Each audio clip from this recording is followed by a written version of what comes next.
Hello, everybody, and welcome to Mariah Sanctuary. I'm Mariah. Today's live stream is on the topic of disability in the workplace, barriers to employment and retention.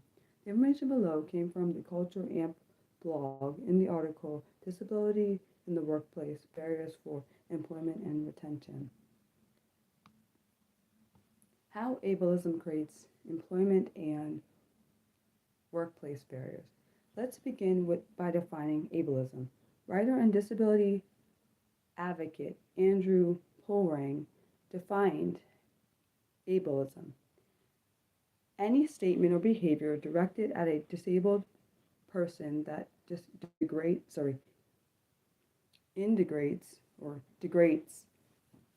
or assumes a lesser status for the person because of their disability. Social habits, practices, regulations, laws, and institutions that operate under the assumption that disabled people are inherently less capable overall, less valuable in society, and or should have less personal autonomy than originally granted to people of the same age. Ableism can be conscious or unconscious, individual or systemic. I'm sorry. It's an overarching factor that encompasses almost every barrier or challenge that folks with disabilities face in the workplace, often manifesting as an unconscious or an implicit bias. Ableism chains us to our stigmatizing preconceptions of people with disabilities as less or other. These biases are large parts of why it can be so challenging to convince organizations and individuals that disabilities are a form of diversity that needs to be supported and empowered. For example, in a 2007 study summarizing data of over 2.5 million completed implicit bias tests, or IATs, and self-reported reports that 76% of respondents showed an implicit preference for people without disabilities, compared to 9% of people with disabilities. Even test takers with disabilities showed a preference for people without disabilities. These biases and preferences seep into everyday interactions, often making it extremely difficult for folks with disabilities to access opportunities and find success in the workplace. The disability community is constantly working against the perception that people with disabilities are, for example, less productive and capable than people without disabilities. It's like I think her name is Ola says, the workforce has perceived notions about people with disabilities and focuses on what we aren't able to do as opposed to what we can do.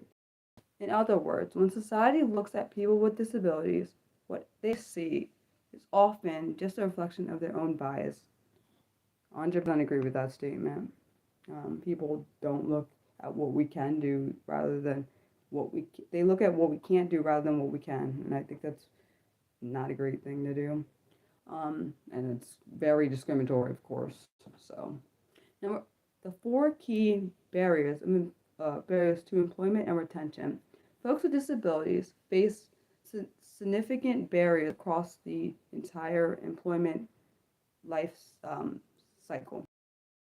Below are a few examples of how ableism can create barriers in the workplace. Number one, biases in the hiring process.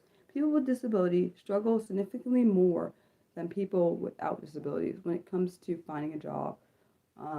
Hiring managers, usually unaware of their unconscious biases, tend to take a more pessimistic view on the work abilities of candidates with disabilities, regardless of the candidate's qualifications. When asked about her experience getting a job after college, Ola explains, I interned in the Obama White House. So when basically what she's saying is she interned when Obama was president. And she interned for Nancy Pelosi. It still took me months to find a job. It was difficult getting employers to see past my wheelchair and see that I was capable. Unfortunately, even though her disability is visible, this also happens for people that have invisible disabilities. I've dealt with this myself personally, and I have invisible disabilities. And it's true. A study looking at why employers do not hire or retain workers with disabilities found that many respondents felt that employers believed or stated that they themselves believed that a worker with a disability does not pull their own weight and cannot do the job 100% or might not have the same capacity as other workers. Obviously, that is a bias because you can't know that unless you work with a person. And I don't think that employers or any institution should just assume just because someone has a disability they're not capable of doing the job qualifications, because that's not true. For most of us it's not true. I'm saying some may have issues, but you could adapt to those. That's what accommodations are for. But that's just my opinion, and I also know I'm biased because I am part of the disability community, so I'm going to fight for it. Number two, fear of negative judgment or res, my brain is not saying what it needs to say. Repercussions. Many employers with disabilities have juggled multiple fears. Sorry, say that again. Many employees with disabilities have juggled multiple fears when they enter the workplace. For one, there is an everyday fear of being ridiculed, underestimated, and othered by colleagues who possess the implicit bias based on, against folks with disabilities.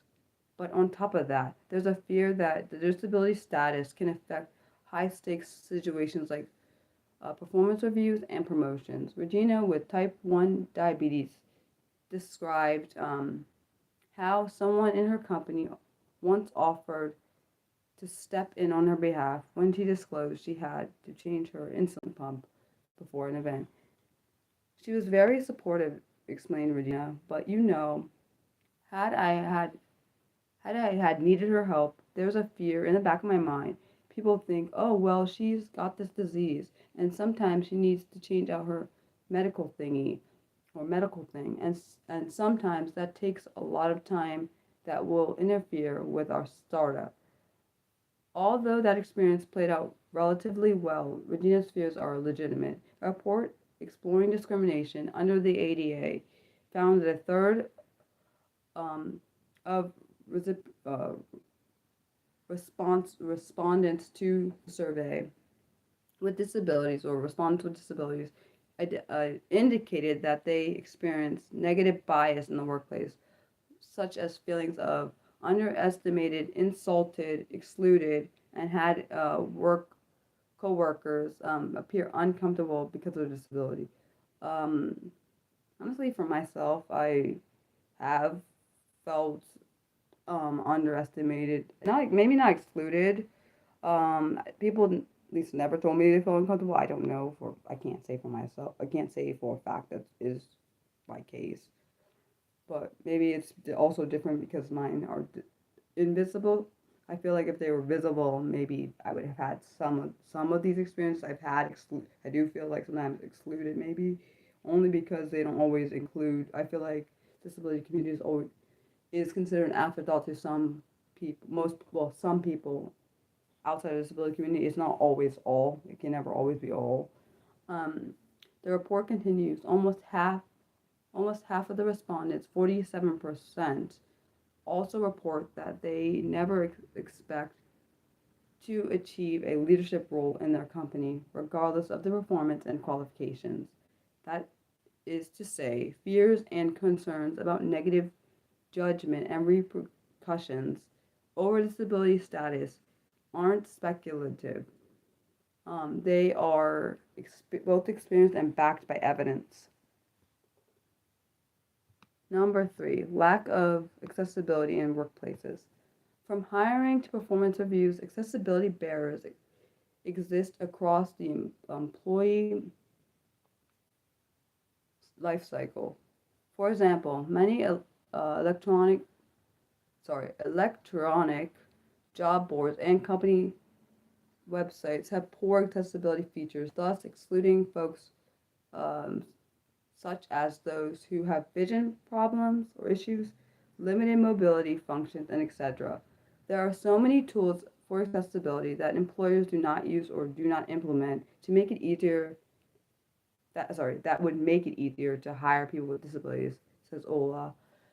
The absence and availability of wheelchair ramps, automatic doors, and assistive technology such as braille devices can be a deciding factor in whether or not someone would work at a given company. And number 4, unwillingness to provide reasonable accommodations. When asked about the biggest barriers in the workplace workplace participation for folks with disabilities, Oliver replied, I think employers looking at reasonable accommodations as barriers or obstacles is one of the biggest problems. The study above, looking at why employers do not hire or retain employees with disabilities, found that the most common reason was concerns about the cost of providing reasonable accommodations so that the workers with disabilities can do their jobs. This in spite the fact that accommodations in the workplace provide consistent benefits over the minimal cost. According to another study conducted by the Work Accommodation Network, or JAN, over half, which is 50.5, of effective accommodations come at no cost to the organization. For employers who did experience some cost, the majority reported that a one-time investment less than $500. Moreover, financial assistance is available for employers that provide reasonable accommodations to employees with disabilities. Given the accurate price of providing accommodations, why are workplaces apprehensive at investing in them? Lack of awareness, not understanding the actual costs and benefits, and implicit bias, the belief that the cost of accommodation is not worth it, are the very likely explanations. Understanding and addressing the barriers. Despite common misconceptions, most work-age folks with disabilities want to work. It's just ableism has created barriers that have forced many in the community to remain underemployed, underutilized, and in poverty. Oftentimes, we think of the barriers as challenges that individuals overcome, but it's time to flip the script. We as a collective must intentionally and actively break down barriers. If you're looking to build a better world, both in and outside the workplace, a commitment to disability benefits and inclusion is nothing short of necessary. The next Fun Unscripted live stream will be on Monday, November 10th at 4 p.m. Eastern, and the next scripted live stream will be on Saturday, November 15th at noon Eastern, and will be on the topic of 7 reasons why hiring people with disabilities is good for business. Thanks for watching. Love you guys. Bye.